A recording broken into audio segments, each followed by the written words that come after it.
Omega.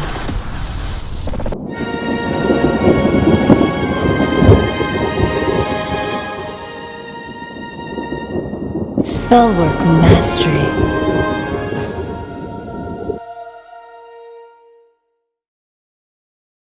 Here's something you don't know. I mean, Leslie has some really interesting stories from her past. You know, she's told you about Yuki before, and I'm sure we'll get her to tell about that again from her time in Okinawa, the Okinawan shaman who she met. Mm-hmm. But what she hasn't told you about yet was the time that she studied with Manny Two Feathers. Right. Sundance Chief Manny Two Feathers. Yes. Tell us something about that, Leslie. Manny Two Feathers was an amazing man. He taught me more about the Red Road than, well, he taught me everything I know about it. And Manny was of the opinion that, well, he was a classic liberal. He didn't think it mattered what your skin color was or what your genetics were. If you felt called to a particular faith, you should go practice it. And so he, to that end, had a tribe called Métis. Now, M-E-T-I-S. Mm-hmm. It's French. He and his wife lived... It means mixed. Yes. Oh, and that's exactly what his tribe was. Mixed bloods. And for him, this was kind of difficult because his mixed blood was very different from his wife's. His wife was part Canadian native and English. Manny was part Aztec, part Shoshone, and more than anything else, he just really had a difficult relationship with his white side of his family versus the Indian side of his family. I see. And there was always this internal conflict between his Catholic upbringing and his native upbringing. I see. Because the two households were separate over a divorce. And so there was this right. fight. And so there was always this very... So one native parent and then one Caucasian parent. Yes. Oh, wow. That must have And been tough. So it was very no tough. wonder he created a tribe called Métis. Yes. And so what his idea was is he wanted everyone who wanted to study to be able to. And to that end, I was his guinea pig. He tested a lot of stuff out on me. Oh, wow. But it was good because me, with my anthropological training, we helped fill in the gaps for each other. Oh, wonderful. So when it came time for him to design his Sundance. Now, this is very interesting because, you know, we're right now involved in this process of the resurrection of the ancient magic of Jesus and the recreation and the what do you call it? The Revitalization? The revitalization of this ancient magical... The revival. Yeah, the revival of this ancient magical system. And so in many ways, from what I understand, Manny was very much bringing about a revival of ancient traditions as well, right? Yes, he was very interested in that because he recognized that, you know, the hardest thing for people to understand is that in the 1970s, it was still a stigma to be Native American. There were a lot, you know, bands were writing songs and they were trying to make everything okay, but, you know, people still look down on Native Americans in a lot of parts of the United States. And so during the 70s, the children of the elders did not want to learn Native ways. All right. Okay? But there were all these white hippies who did want to learn. Oh, wow. So what did the elders do? They taught who wanted to learn. Wow. And so then you have all these white hippies who are actually the ones who carry the knowledge because they were the ones who were trained by the elders, not the kids. Wow. And now the kids have got heartburn over the fact that they have to go talk to this white hippie chick to learn what they should have learned from their own grandfather. Oh, wow. And this was a lot of what Manny was working on dispelling as well. He was a place where everyone could come and nobody had to feel sideways about anything because everyone was mixed. And that's what he tried to emphasize. Everyone is mixed. Even Native Americans who claim to be pure are mixed. They're mixed from the different Native American tribes. Purity is largely a goal and not an actuality. Well, here in the United States, there is the requirement to become a tribal member. I mean, in different tribes, it's very different. There's a different threshold, but it's a very low threshold, usually like 25% Native American blood or something like that. Oh, even or lower even than less. that. Right. Now, the Lone Pine Paiute Shoshone Reservation, where I was working, they didn't believe in that sort of actual genetic testing. They said, we're Indians. Right. We rely on oral tradition. If you say that your dad was Indian and was here, and okay, we'll go back through our records. We're not going to blood test you. Go back through the records and see what we find. But it was based on word of mouth. Right. And there are different opinions about that. When it comes to cultural appropriation. Now, we had that story in my family too. Oh, of course. Well, because my family comes from Oklahoma. And Oklahoma at the time when the family moved from Missouri to Oklahoma was still Indian territory. And so late Griffin, my great-great-grandfather, settled there together with the Cherokee woman. Right. At least this is the story that is told in my family. So that gives me at least as much Native American blood and maybe even a little bit more than Elizabeth Warren has. I think we all have more than Elizabeth Warren. I don't claim it though, because it's a story from the family. Right. But we Americans truly are all mixed. Yes, we are. I hope that helps. Leslie, as long as we're talking about Manny, tell us something about the Sundance. Sundance. What you can tell us. Okay. So what I can tell you about Sundance is that Manny's was very strict in some ways and very modern in others. It was strict in that his Sundance took place on summer solstice. Oh boy. When you do Sundance, that's hot. Yeah. You begin dancing when the sun rises. You're standing out around, you're in the dance circle with the pole, and you wait for the sun to rise. And when the sun rises, then you begin dancing and whistling. And you dance and you whistle until the sun sets. Wow. No food, no water. Then you go to bed after a sweat. And then you get up and you do it again. Wow. And then they actually pierce their chests, right? Yes, they do. After all this fasting and dehydration, right, Manny practiced piercing.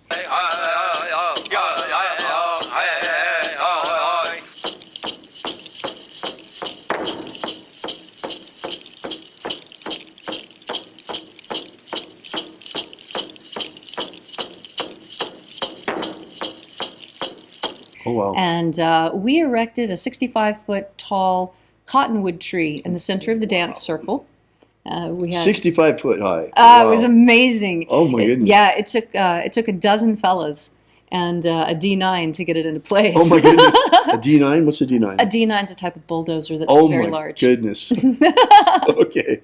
And so when it's time, you can be pierced one of two ways. Well, 3 or 4 ways. You can be pierced in the chest, and then you fall backwards and the skin tears, and that's it.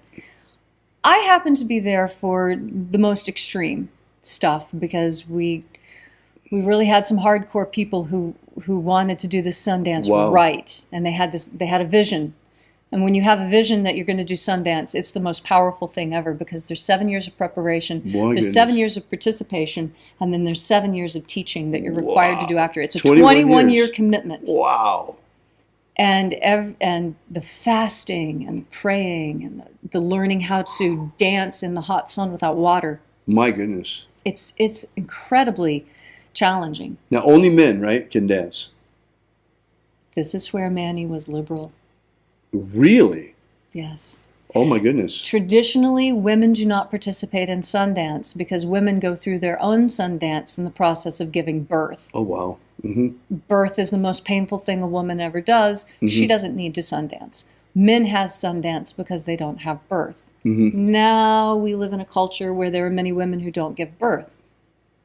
Ergo, Manny opened it up to women. Wow. Although the women because of our bodies, he only allowed the women to pierce here on their arms. Oh. Because, women have these beautiful bodies that must be Oh. preserved. Wow. And so, piercing here was okay for women. Now, and they would actually dance until the skin on their chest broke, right? Right. And I'll give you two examples. They couldn't just take themselves off of the tree. No. Let me tell you about this guy. Please.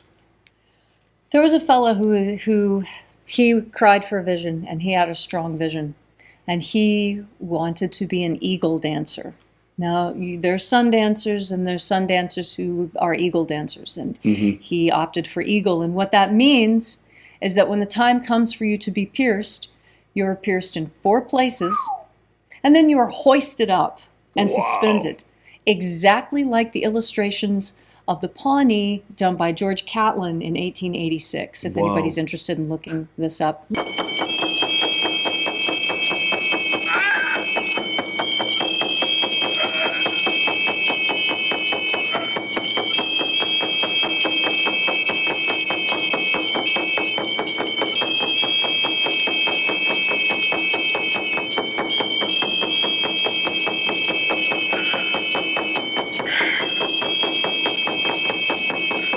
He did it the easy way. He just pierced his front and passed out, right? No, not this dancer. It was the most amazing. I'm getting chills just talking about it. Wow.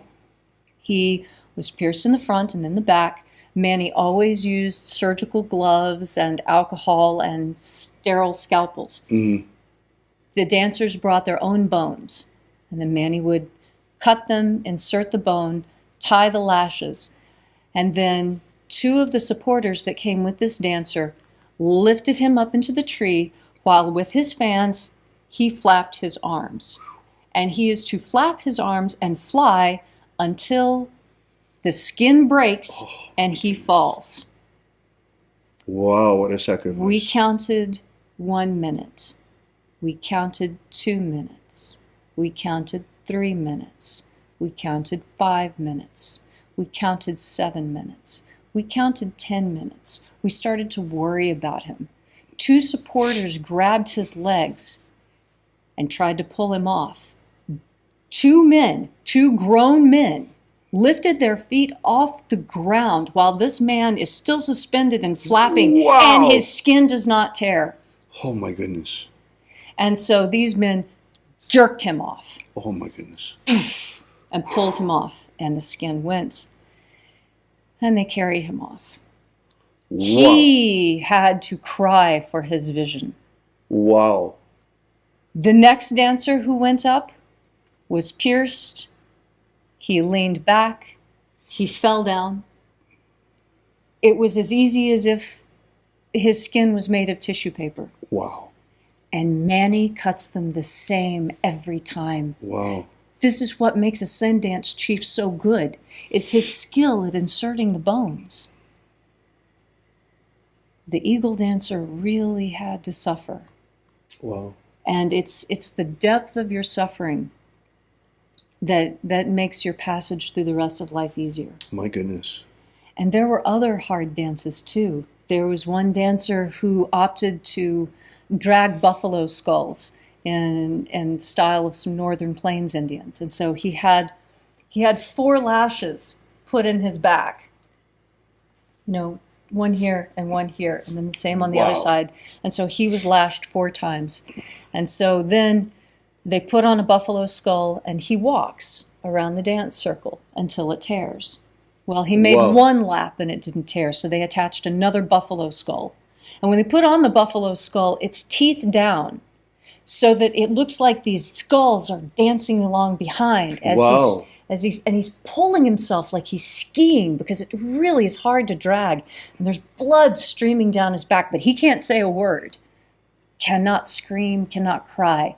He's crying for his vision. His crying is internal. Wow. We put 5 skulls, and finally his daughter sat on one of the skulls in order to get it to break. Oh my goodness.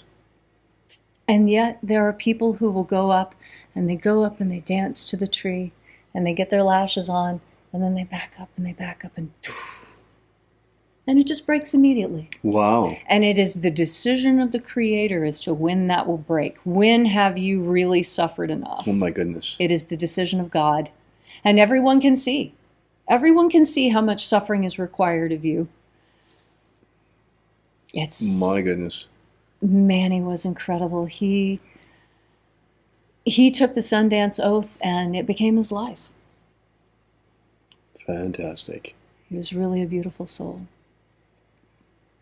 Leslie, tell us about the Heyokas. The Heyokas, oh, the crazy ones. Okay, so we had some Heyoka, and again, Manny's Sundance was intense, so we had some really intense Heyoka. The Heyoka do everything backwards. Oh, wow. So if you watch Little Big Man, there's a guy there who becomes Heyoka because Little Big Man steals his wife and he goes crazy. And so he bathes with dirt and dries with water, and he rides his horse backwards, and he walks backwards everywhere, and he parts his hair wrong, and he eats, he just does everything he can backwards, because that's what Heyoka are. They're backwards. And the importance of the Heyoka is to help build your, I don't know, it's like your spiritual intestinal fortitude or something. It's like, well, I'll just give you an example. Okay, so this is a different Sundance of Manny's in a different place, a different year. And this is just the regular part of the dancing where, we're drumming, and they're dancing. And when they're dancing, they blow these little eagle whistles that are made out of eagle bone. And it's a little shrill whistle, and it just goes while they're dancing. Well, this dries you out in a hurry, Well, you can I can imagine. Right. Okay, so thirst is the first suffering that arrives to your Sundancer. And so the Heyoka come, and the Heyoka show up with a jug of water, a big wet bucket of water. Oh, wow. And the Heyoka goes to each dancer and dances and goes, and pours it on top of himself. Oh, no. And So dances mean. and then drinks it and lets the water just splash and fall all over him. And Oh, then my goes, gosh. and then So runs mean. off. Oh, the Heyoka are so mean. Wow. But they represent some very important principle. And that is the principle of sticking to your guns. Because you've got the sacred clown. He's half black, half white, looks absolutely ridiculous. He's doing everything backwards. But the Heyoka has got a hard row to hoe, and nobody wants to be Heyoka. Right. Because the Heyoka, that once you choose that path, it's just like being a Sundancer. You're really on that path. And there's a lot of parts of being a Heyoka that are tough work. And pretty much the only good part about being a Heyoka is getting to be an asshole in front of everybody else. Oh, my goodness. Yeah, but yeah, the Heyoka are there to represent society at large. Oh, you're being so silly. Look at me. I'm having lots of water. You don't have to suffer. But the Sundancer knows, oh yes, because it is only through suffering that one comes to one's true realization. Wonderful. Thank you for that, Leslie. That's you're absolutely welcome. beautiful. Now, in closing about this part, I'd like to know, I'd like to actually tell on you a little bit. Remember, Les, we gave you the homework assignment to do some string spells. Well. So the same red string that I used for all the other spells, I used to wrap this. And these are two types of sage. This one is Paiute sage, and this one is Shoshone sage. They're both from the same plant, but having been grown in different environments, they look completely different, even though they're actually not. And the same can be said of the people as well. The Shoshone and the Paiute are essentially from the same tribe. It's just that they have chosen different lifestyles and thus separated from each other. Now, what exactly would you use a sage bundle like this for? I know you find them in New Age bookstores, but what's the purpose of it? The purpose is for cleaning and protection.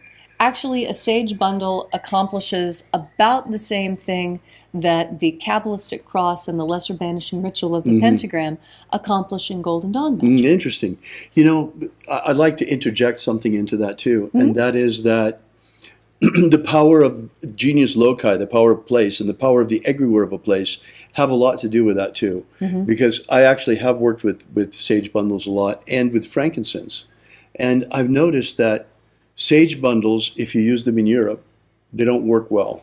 Yeah, they're not very effective. They're not. Instead, frankincense in Europe is extremely effective. Yes. And then here in the United States, frankincense is not nearly as effective as sage bundles. Right. Go figure. It has to do with the magical egregore of the place. Now, as long as we're on sage bundles, I want to show you how to properly use a sage bundle, because a lot of people have a lot of trouble with them, find that they have trouble getting them going and keeping them going. So the first thing when you get your sage bundle, and I'm going to use the Shoshone sage because it burns more predictably than the Paiute. The very first thing you want to do is find where the bundle ends. You see, the bundle doesn't end here. The bundle ends here. Now, these crosses are protective. Everywhere you find crosses, I've traveled a lot. Crosses are always protective. Always protective.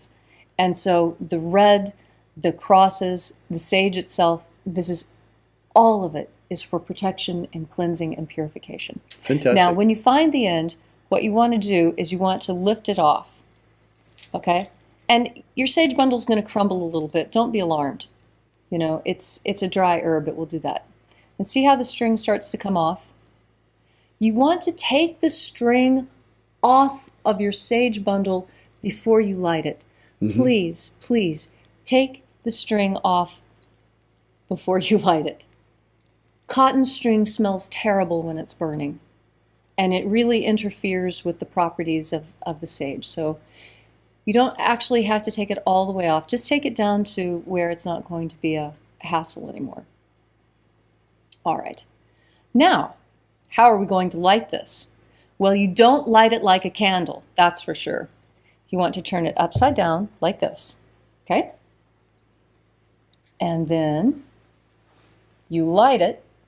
Now, on the flame, I don't know how many of you remember this from science class, but a candle flame is hottest up at the very top. Right. Right? Don't put it in the flame. It's not hot in the flame. It's hot above the flame. So when you're lighting it, see how I'm not letting the flame touch it? And it's sparking up and catching on fire anyway? You don't want the flame to actually touch. You just want to get this good and hot. All right. See how the smoke is pouring? And this lights it better because heat rises, and I'm imbuing the entire bundle with the heat. Okay? Right. Now, here's the most important thing. When you're using the sage bundle, make a motion like this.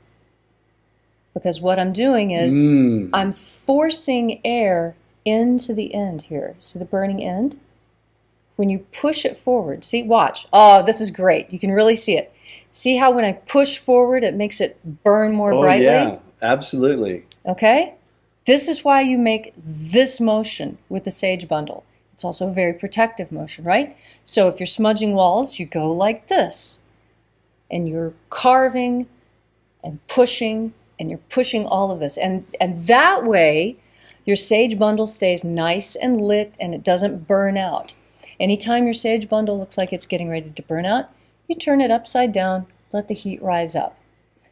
Also, you can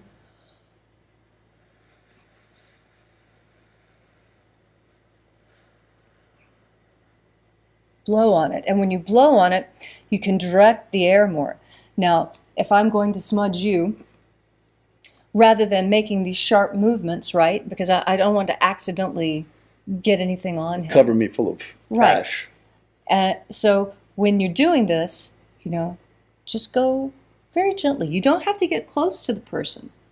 just get about. You want to stay anywhere from 6 to 8 Smells inches very away nice. from Very, them. very nice, in fact. Oh, And this sage you gathered yourself, right? right. This was gathered on the Lone Pine Paiute Shoshone Reservation with permission of the elders when I lived there. Right. Now, the sage bundle, if it's been cut and processed correctly, you'll see that it has a nice stick on the end of it. Mm-hmm. This was because, the Shoshone just stick that right in the dirt. Right. And then whenever the serum, when you stick it up like this, it will naturally burn itself out very quickly. Mm-hmm. So, if the purification is still needed, it'll burn. Aha. It's like Palo Santo. It will burn until it's no longer needed. And the sage bundle has like a little mind of its own. And, sometimes a sage bundle like this, it'll burn a little bit and then, it's all over with. And then sometimes I'll come back and it's burned all the way down and the cotton has caught fire and there's just a little bit of, stuff left at the end. The Illuminati have cast a powerful spell on the peoples of the earth. And while many still sleepwalk like zombies in a trance, they have prepared everything nearly to enslave humanity under a new world empire. Of our hearts, the power of our magic, and the strength of our numbers, we still can break the spell put on our people. We're just a ragtag bunch of magicians armed only with the power of our prayer and the power of our faith and the power of our magic. But whether you be Christian, Jew, Wiccan, pagan, magician, shamanic practitioner, or any other stripe of spiritual warrior of humanity, against this evil falls to us. So we, who now, to stand with us against the rising darkness, because you and others like you, you're our only hope.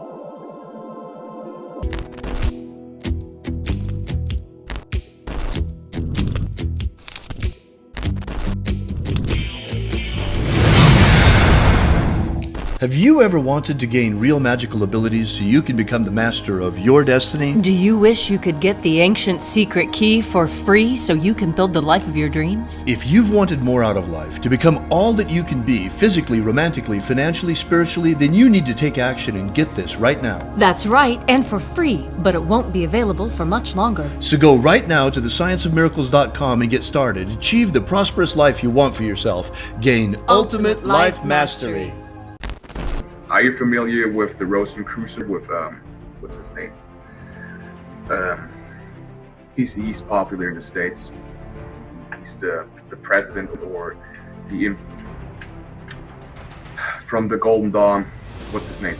Oh. David Griffin. David Griffin. David Griffin. David Griffin. Have David Griffin. I saw an email yesterday that he sent out about there's a magical war going on. Demons of the infernal realm. All of them. There is really a magical war going on. There is a guy called David Griffin who is heading all these magicians. David Griffin is S.L. McGregor Mather's present successor. David Griffin. David Griffin. David Griffin. David Griffin. I'm Golden Dawn Imperator David Griffin. David Griffin. David Griffin. David Griffin. Now David Griffin. There's a magical war going on. So there is really a magical war going on.